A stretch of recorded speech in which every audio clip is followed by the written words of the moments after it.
Salut, ça va? J'espère que vous allez bien. Alors en fait aujourd'hui, je voulais parler de personnages, qui m'ont inspirée dans la mode. Voilà. Donc ça peut être des personnages de séries, de films. Hem, je vais forcément parler de choses que vous connaissez déjà. Moi ça a marqué ma jeunesse, ça a marqué mon enfance et finalement, même aujourd'hui, ça me marque quand je vois des vêtements, etc.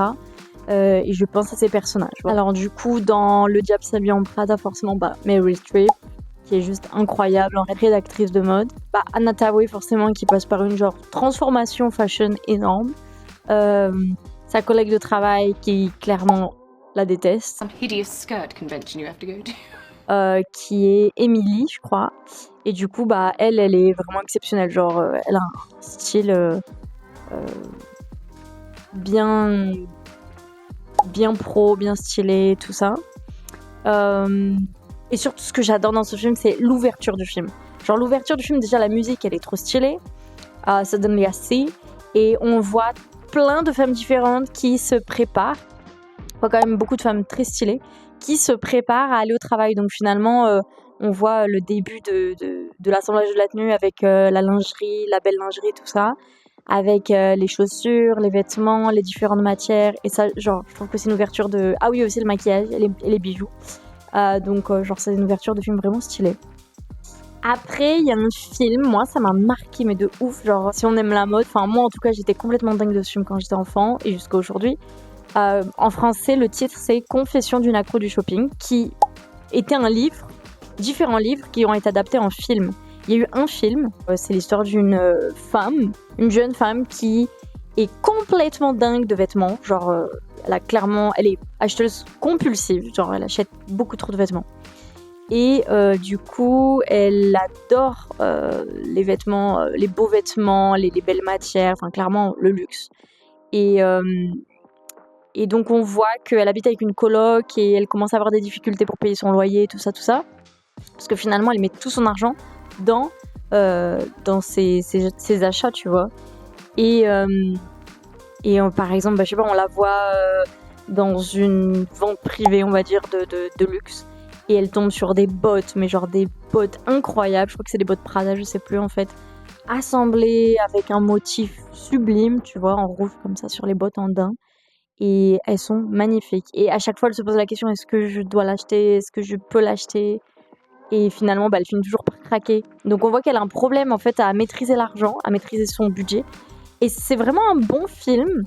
Et d'ailleurs, c'est un bon film qui permet de penser aussi à la conscience de consommation. Et finalement, elle se retrouve à travailler pour un magazine qui finalement... C'est très ironique parce que finalement elle travaille pour un magazine qui est pour apprendre à gérer son argent et elle le gère mais pas du tout. Donc voilà, c'est assez intéressant. Et alors là, elle par contre, elle est pas du tout minimaliste, elle est maximaliste, c'est-à-dire qu'elle assemble plein de couleurs différentes, plein de motifs différents. Et ce qui est aussi intéressant, c'est de voir le contraste entre ses parents qui sont des personnes très simples, qui vivent aux États-Unis, qui économisent toujours de l'argent, qui cherchent des vêtements dans les vêtements de seconde main, dans les vides-greniers et tout ça. Et elle, finalement, qui est hyper fashion et qui consomme énormément. Donc, je trouve que c'est vraiment un beau film et je vous le conseille. Ça, c'est une série, par contre, c'est pas un film. Une série qui m'a beaucoup marqué quand j'étais enfant. C'est Absolutely Fabulous en anglais. Parce que c'est une série anglaise.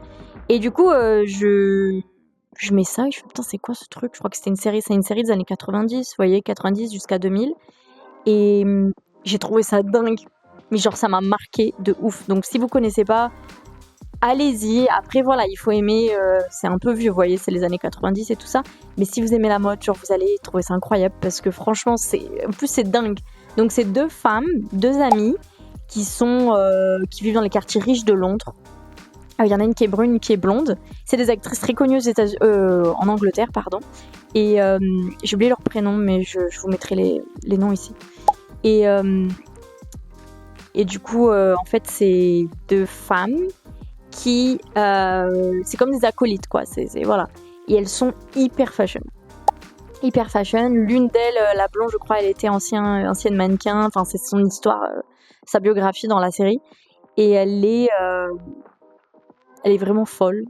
Genre, elle est vraiment folle. Elle est toujours habillée en blanc ou en noir. Enfin, elle est vraiment très, très stylée, très chic. Hyper minimaliste. Et c'est drôle parce que ça fait contraste avec son amie qui s'appelle Edna, je crois. C'est le personnage principal, en fait. Parce que la série est tournée dans son appartement. Et elle, c'est tout l'inverse. C'est maximaliste, plein de couleurs différentes, plein de motifs différents. Elle est incroyable. Genre, vraiment, elle assemble des pièces vraiment super sympas. Et elle se plaint tout le temps. En fait, voilà, c'est vraiment. Elles boivent du champagne la journée. Elles font pas grand chose finalement. Et c'est très drôle. Et en plus, il y a des personnages un peu dingues. Il y a une assistante de Edna, une assistante dans la mode, qui est super barge. Elle arrive toujours avec des déguisements dingues et tout ça, et sa façon de s'habiller. Donc voilà, il y a aussi des acteurs connus, je crois. Alors, je sais pas s'il y a des grands couturiers aussi qui viennent faire des apparitions. Genre, vraiment, je vous le conseille. Et en fait, il y a eu la version française qui a été développée et je l'ai jamais vue, mais je sais que c'est avec Josène Balasco et je sais plus qui. Mais je sais pas, je crois que ça n'a pas eu du tout eu de succès. Mais je vous conseille la version anglaise, elle est géniale. Puis après, il y a d'autres séries comme Gossip Girl, Ugly Betty, Sex and the City, forcément. Enfin, clairement, là, c'est des classiques, quoi. Les séries cultes à regarder qui parlent de mode et tout ça. Mais voilà, je voulais vous présenter trois inspirations dans des films ou des séries, mais peut-être un peu moins mainstream. Enfin, Le Diable s'habille en Prada, c'est clairement mainstream, mais voilà, je voulais vous présenter d'autres personnages qui sont hyper fashion dans des séries, dans des films anglais, américains. Et voilà, j'espère que ça vous a plu. Et voilà, je vous dis à bientôt. Bisous!